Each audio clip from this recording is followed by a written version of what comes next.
नमस्कार, आप सभी का स्वागत है विंध्य भारत में। मैं हूं आपके साथ साक्षी गुप्ता। आइए बढ़ते हैं कुछ खास खबरों के साथ। रीवा के अम्हिया स्थित मजार को लेकर एक बार फिर मामला गर्मा गया है, जहां बीजेपी विधायक सिद्धार्थ तिवारी और मुस्लिम पक्ष के आरोप प्रत्यारोप के बाद अब अधिवक्ता ने मामले की सीबीआई जांच की मांग की है।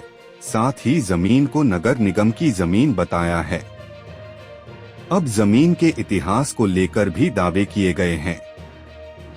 अधिवक्ता के मुताबिक वे मामले के जल्द समाधान के लिए कलेक्टर और कमिश्नर से भी शिकायत करने वाले हैं।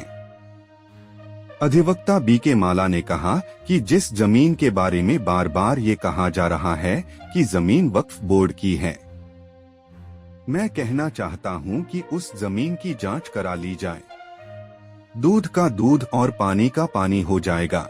उन्होंने आगे कहा कि मैं बताना चाहता हूं कि आसपास की सारी जमीन बगीचे की जमीन है, जहां पर औषधि युक्त एक बगीचा हुआ करता था। 7 एकड़ 52 डिसमिल की जमीन एक तरफ थी, 4 एकड़ 11 डिसमिल जमीन दूसरी तरफ थी। बीच से एक नाला निकला हुआ था, जो बिहरबिछिया नदी की एक शाखा हुआ करती थी, जिसका उपयोग बगिया को सींचने के लिए किया जाता था। उसी बगिया में कुशवाहा, यादव और खान परिवार देखभाल का काम करते थे। एक तरह से तीनों परिवार चौकीदारी का काम करते थे, जहां पर लोगों ने कब्जा कर लिया। बीके माला ने बताया कि अब सभी जमीन पर अपना अपना दावा ठोकने में लगे हुए हैं।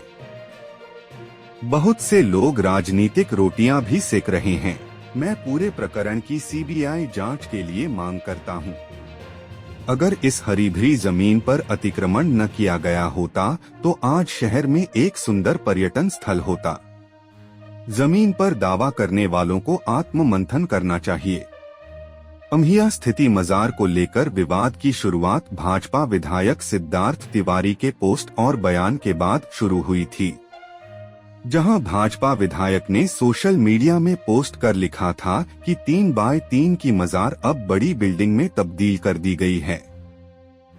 उन्होंने नवरात्रि पर मजार का अतिक्रमण हटाए जाने की मांग की थी, जबकि मुस्लिम समाज ने कहा था कि उनके इस बयान से भावनाएं आहत हुई हैं। उन्होंने कहा कि अतिक्रमण हटाने की शुरुआत करनी ही है तो विधायक के घर से की जाए। मुस्लिम पक्ष ने जमीन को वक्फ बोर्ड की संपत्ति बताया था, जिसके बाद मामला सुर्खियों में आ गया था।